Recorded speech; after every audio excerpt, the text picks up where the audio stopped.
Oh, I can't show this. This thing just went all in. Today we're going to be testing a very exciting new open source release called Step 3.7 Flash from StepFun AI. Now this model had a predecessor which was Step 3.5 Flash, and while I do test a lot of models, so sometimes they kind of like blend together in terms of experience, I do recall that I was, I think, pretty impressed with that model. And the cool thing about this is it is a somewhat reasonable size with big asterisks next to that statement for local AI. So for today's testing, we are actually going to be running this on an Apple Mac Studio M3 Ultra with 256 gigs of unified memory. We're also going to just test it through OpenRouter as well to get a feel for some of its raw capabilities in a non-heavily quantized experience. So before we get into it, please do feel free to subscribe, as I do want that 100K plaque. And let's start by taking a look at some of the interesting things about this model, with specific emphasis on the way that it was actually released in terms of the file uploads even and things like that. So they uploaded a bunch of different options for folks who want to run this locally. They uploaded an FP8 version, an NVFP4 version, and they also uploaded a bunch of GGUFs for 3-bit, 4-bit, 8-bit, and then 16-bit. So it's really cool to see a release like this that out of the box just has a lot of different options checked off for folks who want to run this locally. Something I'm always kind of like want to give like a round of applause for, I suppose could be said. So in terms of some interesting things of note, or key features as they call them right here, this model is natively multimodal, so it can actually understand images. You can send it a picture of something, ask it to describe it, or some other task pertaining to the image, and it will do that. They mentioned some web search and sort of capabilities that way. I won't specifically be testing that today, but it is cool to see that. Additional things that are mentioned are just things that would go online probably with using OpenClaw or Hermes Agent or some other agentic tool. We see here that hypothetically in agentic coding, this is stacking up fairly competently against some of the state-of-the-art models that it competes against, things like DeepSeek V4 Flash, Gemini 3.5 Flash, which is a very, very fresh release, so we can see that these benchmarks are definitely up to date. However, I'm always more inclined to just look at the improvement in capabilities based off of the previous version of the self, which we all should do from time to time. No. So this is Step 3.5 Flash was the predecessor, and I liked it a lot when I used it. We can see there's a decent leap in all of these charts comparatively to that when it is included in the previous charts. They also highlight its capability to autonomously control Android phones and things like that, and talk about its GUI capability. Now, this is something that is of extreme interest to me because if we go over here to my GitHub page, I do have a repository here, which apparently that's a decent amount of stars. I guess I'm happy about that. This was designed to control Android phones using ADB and a Qwen 3VL family of models, so this is a little outdated at this point, but I find it very interesting to see models control Android phones because it opens up a lot of autonomous actions that can be performed. So seeing that this is good at doing this is very, very interesting to me personally. Now, in terms of technical specs for this model, as we see here, this is a 198 billion parameter sparse MOE vision language model. It has 11 billion active parameters, and then they mentioned some speed things right here. It also has a 1.8B vision encoder for the image understanding things. Now, our context length is 256K, and they also mentioned these selectable reasoning levels. Now, something I believe that was a lot of annoyance with 3.5, the predecessor to this, was that it was very, very verbose in its reasoning. In just quickly playing with this to ensure that it's working properly, I did notice some of the reasoning really did take quite a while, so we'll have to see how it performs across a variety of different things. So we're going to, of course, begin with the tried and true browser OS test v2.5. This is the one where it needs to include 2 functional 3D games in the browser OS result, one of which has to be the GTA clone. Now we're going to notice couple of things. One is it's going to reason for quite a while, so everything that's happening right now is just contained in its reasoning process. However, additionally to that, the speed here is really quite nice. So it is only 11 billion active parameters, but again, on the M3 Ultra 256 gig, getting over 50 tokens per second is quite cool for a model of this size. So the entirety of that reasoning process took up like 17,000 tokens, and now it's generating the actual script. All right, let's take a look at our 1300 line browser OS. Okay, it is more simplified, but everything, at least on first glance, has loaded in properly. The correct time is shown in the bottom right, which is the correct time in my locale. Let's see if there's a right click. There is a right click. All right, I'm already happy. And there's a few options here, but I think we'll wait to go through those. Let's check our start menu. Okay, it shows us our applications. Pretty simple, but there are icons corresponding to every specific application. Now for the big one. Fantastic. Can we resize? Okay, we can't, but I do like the way that this has been created. Please work. Oh, okay. So now the issue I'm noticing is I am pressing the W key, which would generally be like forward. It's inverted some of that, but that's okay. Now, the only other thing I'm noticing that I'm not... So what I was saying is the thing I'm noticing that I'm not thrilled by is the camera does not follow the car at all. But, oh, there's little people now or something, I would assume. Let's see if, I think if we hit one of those, if we can, this is quite like a brain teaser, is to move the vehicle when it's all like, this is just beyond inverted. Okay, it partially worked, and that's good. Next up we have Notepad. Okay, about as basic as a notepad as you can get, but it does look okay. The font it used was pretty. Oh wow, we have a walrus wallpaper. The walrus paper. Yeah, I came up with that pun off the dome. Very interesting selection of images that have been chosen here. Although most models now just go for gradients, so this is definitely something like an ode to the past, I guess could be said. We can also upload custom wallpaper. Okay, sadly, that's not actually doing anything. I can't go back to just like the basic color that was there, and I want to do that. Okay, good. Refresh desktop works. All right, next up, our second 3D game, Skydrift 3D. All right, I'm cool with this. Can I... WASD? No, this is entirely mouse controlled, and I do believe it may be kind of not 100% working. Okay. And then finally, we have our abacus icon calculator. Ugh. Okay, this is kind of jank, but let's do 50. Good, everything worked well there. Overall, pretty simple, but it did work. Special feature, oh yeah. You can drag calculated values from the calculator into the notepad, drag high scores from 3D games into the notepad to save them, or drag text from the notepad into the calculator to perform the calculation. So our special feature is like app cross-compatibility. Let's see. I've never seen that as a special feature ever. So hypothetically, oh wow, and it works. That's actually kind of impressive. So check this out.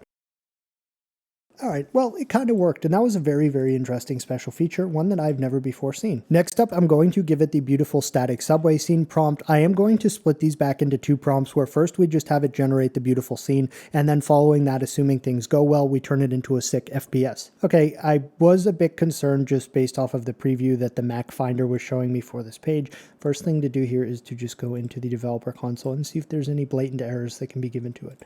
And there are. So it's missing the import map. All right, so I've given it the error right here and just told it to fix this specific issue. So it should just, okay, I see the mention of import map right there, and we'll just see if it can properly fix this, as well as hopefully it won't overthink in the quest to remedy this relatively simple issue. Whenever I see weight in a thinking model, at least like a local smaller one, I just like get like... All right, now assuming it has properly fixed this, if we refresh it, we should be greeted with our scene now. Very good, we are. Click to start navigating. Okay, so we definitely have more of a perplexing look. The brightness slider does work. Unfortunately, our navigation is not functioning at all, which is a bit frustrating. Lack of movement, so the lack of movement was caused by Bijan clicking in the wrong spot on the page, which I'm quite happy to see, because you know what? This is not half bad.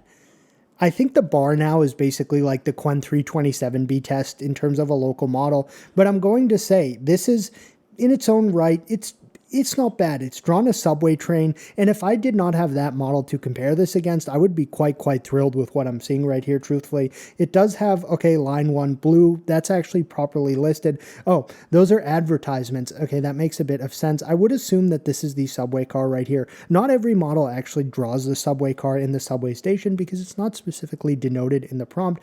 The lighting is acceptable. We have some material that would be seen in a subway, some like tile or marble. We have the support column. We do have an exit sign there that actually does say exit, some benches, and additional things. If we walk through the train car, which we can, we have some trash bins and things. Okay, I'm very happy about this because I was very upset at first when it looked like it wasn't working. Now I'm wondering, like, has that happened before and I've just not figured that out? Hopefully not. So, good. This is ripe now to be turned into a FPS. So now I'm giving it the follow-up prompt here to turn this into a first-person shooter with zombioid enemies, ammo tracers, muzzle flash, and sound effects. All right, let's check out our Subway FPS. Okay, click to start. And if there is sound, it will perhaps be kind of loud. Yep. Oh yeah. This is actually pretty good. I don't know that the ammo is actually doing anything. But look at the basic muzzle flash. The weapon has recoil. It seems like we're about to die. I'm wondering if the ammunition's going backwards, or I think that might be the case. Nope. Nope, it wasn't. Okay. I have to say, the tattered effect or look of these zombioid humanoid enemies, look at the actual walking movement and things like this. I'm actually impressed with this. I know that may seem odd being that like the ammo's not working really and things like that, but this definitely shows some level of depth in terms of the way they were walking properly, the recoil, the weapon, the muzzle flash, the sounds. I like this. So next up, I've moved into OpenCode and I've actually swapped this, so we're now using the Q8 quantization of this model. Because this is the C++ skate game test, I want to use the Q8 instead of the Q4 because I want to be fair and actually show the model at a higher level of capability, being that my system fortunately can handle it on Q8 as well, though we're going to notice that things are going to be quite a bit slower here, so this should take quite a bit of time. I have initiated in plan mode, and this is just the self-contained C++ skateboard game with the California boardwalk aesthetic. The cool thing though is, as we see, the speed really still is not that bad, even for a Q8 quantization. I have set the context length to 131, whatever the 128K context length number is in reality, so not full context length, but enough that we should be able to get one result and some fixes if we need them. Hopefully we will.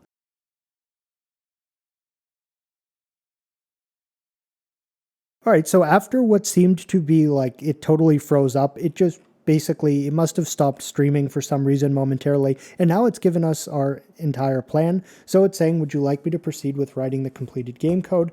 Yes, build it. And now hopefully we will just get a functional skate game. So this has been going on forever, but I just saw it fix a bunch of different compilation errors and try to find its way around some potential issues. I'm just going to open it because I've become quite impatient. You know what? I'm going to say I'm actually impressed with this.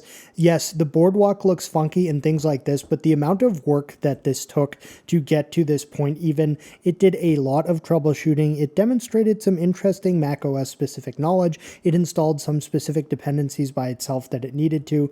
I can't seem to ollie anymore right now, but look at the way, so the water unfortunately is drawn where the dock should be, the boardwalk, but the actual water effect is kind of interesting. This is not a bad result. I know that may sound weird when it looks like this is a surfboard simulator instead of a skate simulator, but this is actually better than I expected. It did take quite a while. Okay, cool. So we did get to jump there. Definitely workable with a large amount of patience. So next up, we're going to be trying some multimodal coding tasks, and for this, again, this is now using the Q8 quant running locally, and the vision portion is also being used now as well. So I have this specific front end that was generated by Nano Banana, and I'm going to give it a photo of this and ask it to replicate this website. Now I'm happy to report two things. One, this is still running at around 40 tokens per second, which for a Q8 is really not bad at all. But two, the reasoning here was very succinct, which is nice to see, so it didn't really overthink this. I believe that when it started actually generating the code or the answer not contained in reasoning, it was still under 1,000 tokens that it had actually generated, so that's good to see. All right, let's take a look at our site. Okay, it tried using like an SVG to replicate the brain thing that was there, which I'll give it credit for. In some ways that's better than just putting a stock image that doesn't match, although not 100% there. Now, something I'm going to notice off the bat is I do believe, if we go to the specific image there, okay, it was actually dark blue in the top, so I was mistaken. I thought this was all white and it wasn't. So far we actually have some acceptable replication of this website right here. Get started. We do have these specific business names, okay? Empowering industries with AI. So this is where it should be white. So it didn't 100% capture the color scheme that it should have. Although I'm going to say this dashboard mockup right here, as replicated from this, it even actually used the same exact monetary figures that are listed in this kind of hard to see portion of this UI mockup. So that's 3,063 and then 589 or perhaps 509, but it got it more or less correct. So I'm quite impressed with that.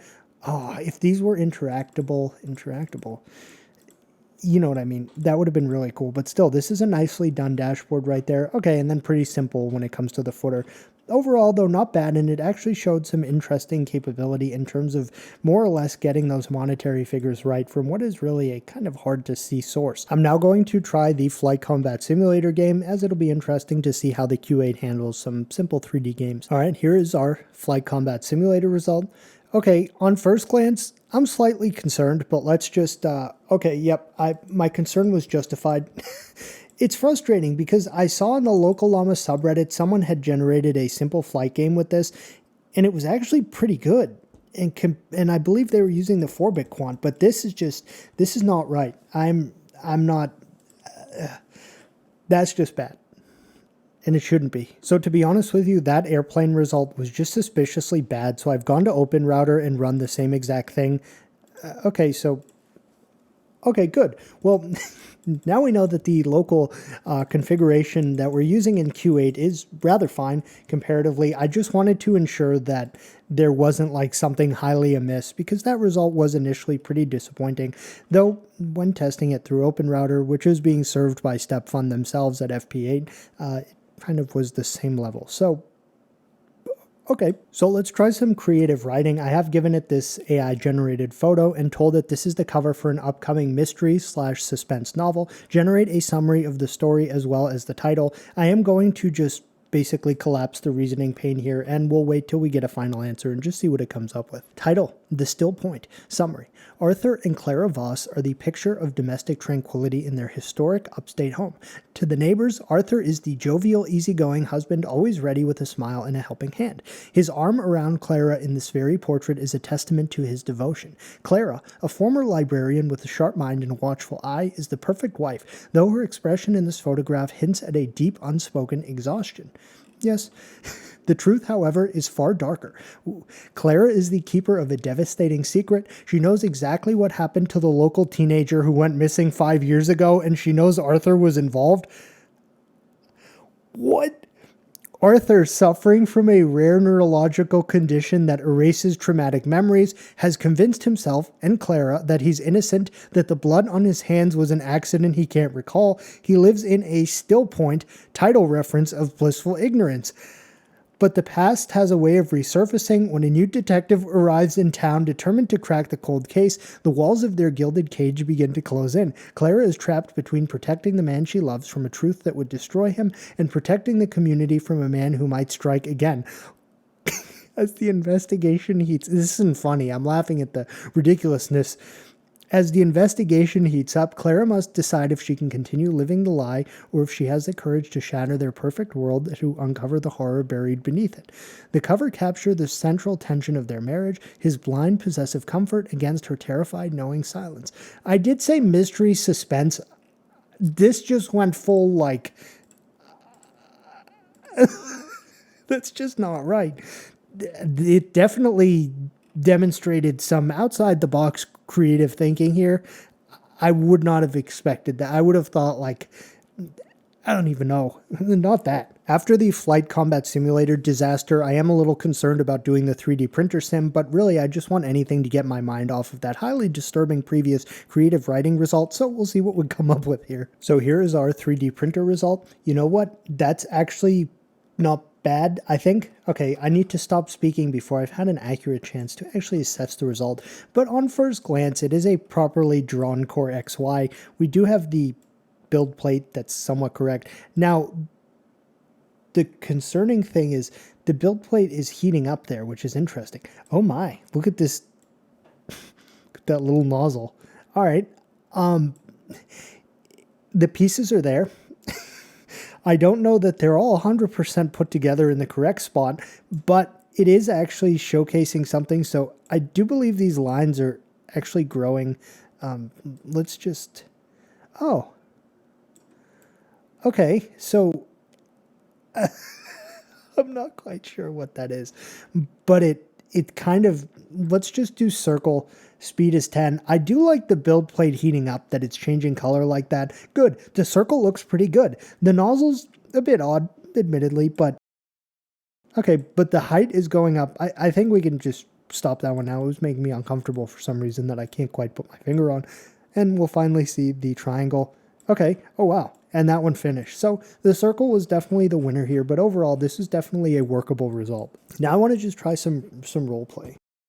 And this is where, like, I don't know that I like seeing the reasoning chain for roleplay, but we can't turn it off, so. Clinks the dented metal tool belt around my waist as I kick my scuffed, paint-splattered work boots off by the door, holding a half-empty travel mug of greasy dinner coffee in one hand, diner coffee. My faded blue work shirt has a permanent coffee stain on the pocket, and I'm peeling an appealing sticker that says I love CRTs on the street. I nod at your PC tower on the desk, already hearing the weird high-pitched whine coming from it before you even say anything. Okay, so the scene that it's said here is PC repairman has come to repair a PC at our house. Howdy, name's Steve. Been fixing these boxes for 22 years now, so since 2004. Fixed 3 overheating gaming rings and a grandma's laptop that only runs solitaire before I got here, so I'm already warmed up. What's this doing? I heard the whine from the hallway. Sounds like a fan's about to give out, or maybe you've got a dusty bunny colony living in the heatsink that's bigger than my cat. Probably one of the weirdest sentences I've ever seen in my life. I was saying that, not this. Don't worry, I won't judge if you haven't opened it since you bought it. I've seen way worse. Spill the beans. Holds out a crumpled pack of peppermint gum toward you, already reaching for the side panel of your tower with my other hand, not even waiting for you to answer yet. And for the record, if you tried to fix it yourself already and left a screw loose inside, I'm charging you an extra $5 for the entertainment. Fair warning. Okay, let's change things up on Steve. So, I've upped the ante here. I've said cut the axe, Steve. You know why I called you here. I don't want to see the reasoning chain. You can drop the fan emergency talk. Cheryl isn't here, so listen. That job you pulled last week in El Salvador, they caught your face on camera. You're now on a list from Interpol. We need to get you moved to a black site. We'll see what it says here. I don't want to look at the reasoning for this. I just will find it interesting to see how it takes this. I'm a little concerned that it's just been reasoning for like 3,200 tokens now after that simple sentence. Oh, good. The lazy, half-baked repair guy grin drops off my face so fast it's like someone flipped a switch. I set the half-empty diner coffee mug down hard enough that a splash sloshes over the edge onto your desk, the dented metal tool belt at my hip clinking as I pivot to lock the front door and yank the blinds down over the window in one smooth practice motion. No more fumbling, bumbling, PC repair Steve energy at all. I yank the peeling I love CRT sticker off my work shirt sleeve, crumple it into a ball, shove it in my pocket, and yank a beat-up encrypted burner out of the tool pouch slug over my shoulder, thumb flying over the keys before I even look at you. Oh, I can't show this. This thing just went all in. Okay, so I have to just kind of like describe what's happened right here. Oh man.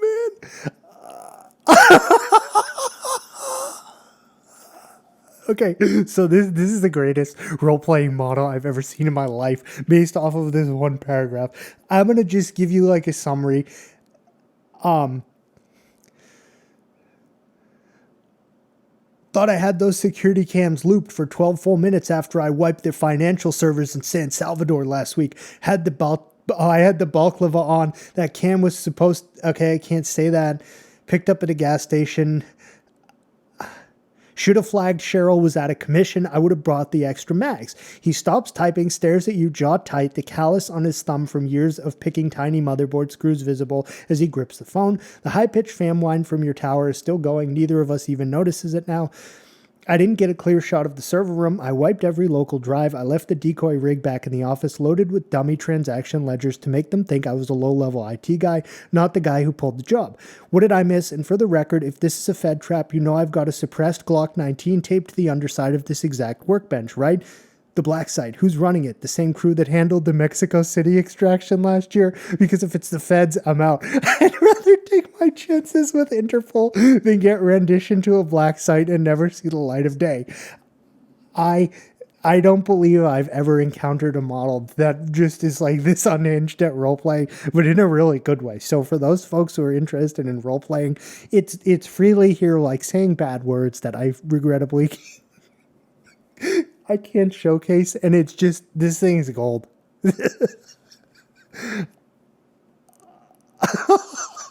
All right, so next test, I'm just giving it the drum kit simulation, which also has the additional 4 autoplay tracks that it must create and play for us.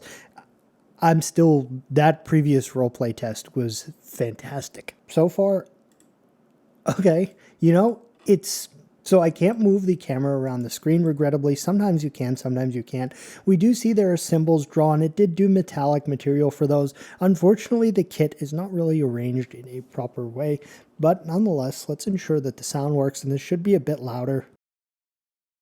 Unfortunately, we have no sound, and because of I think I've been filming this for like 3 or 4 hours at this point. It seems like we can draw a conclusion here about the coding capabilities versus the creative writing capabilities. So this was a bit of a disappointment. Really, the final thing that I had intended to do was give the browser OS test, but to the version of this being served on OpenRouter, as the first browser OS test that we had done was with the 4-bit quant that was being used locally. So I want to see how it differs just when we run it at an 8-bit quant instead. So that's the final thing we'll take a peek at here, and I'll just kind of quickly go through it. So here's the browser OS that was created with the quantization from OpenRouter, which is an 8-bit. Okay, interesting. We don't have a right click. Now, really, the main thing I'm going to be interested in seeing is how the GTA result differs. That's so weird, is that this result is actually worse than what we got with the local 4-bit quantization running. And really, as we go into the conclusion here, that's going to be my main takeaway, I think, from today's testing, is the model seemed more impressive at that 4-bit quant than either of the demonstrations I saw with the local 8-bit or the 8-bit from OpenRouter, which is really kind of weird. I don't know what to say about it, but it does seem like this model quantizes well, at least based on these specific things that we tested. So of course we had our initial browser OS, and this GTA game at least did load in. It had some police logic, as we saw.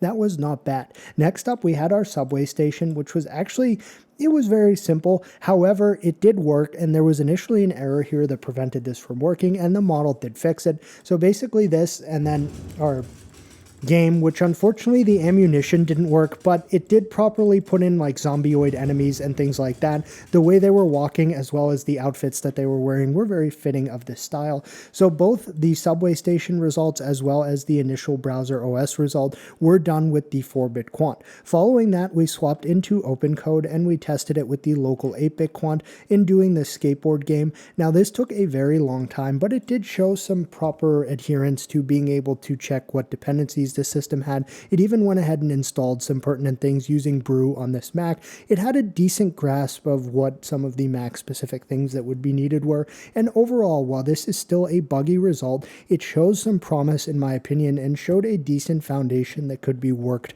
from. And this was with the 8-bit quantization running locally that we created this. Then we did the website photo to website generation, and something I will make note of again is that it seemed to have properly pulled the exact dollar amounts from the reference image, which was really kind of hard to see because the reference image was just a selection of 3 different portions of the site in one image. So all of it was pretty blurry. So I found the vision capabilities may be something worthy of some additional investigation at the minimum. Next up at a Q8, again, we did this 3D printer simulation, which was not the best, but the overall structure of the printer was put together properly, so I guess I was okay with that.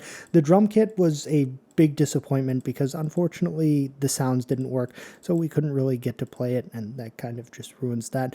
And then oddly, when we did the 8-bit browser OS, which is not that one, it was the one we had just seen from OpenRouter, it was actually worse than this 4-bit local one that we had run, so I'm not 100% sure what to make of that. Then of course we had the creative writing Steve's PC roleplay experience, which was just absolutely top tier. This seems like a very creative and entertaining model. Overall, I don't actually really have much to say definitively. It was good in some ways, it wasn't good in others. So in just a short amount of time, I wanted to test it locally, but using a couple of different quants, because sometimes it's fun to see how the capabilities differ, or in this case, seem to not differ between like a Q4 and a Q8. So that is going to conclude our first look and test of Step 3.7 Flash, a very interesting model that is actually sizable to fit on things like the DGX Spark or the Strix Halo or other 128 gig unified systems, which is awesome to have. So if you have any questions, please feel free to leave them in the comments, and thanks for watching.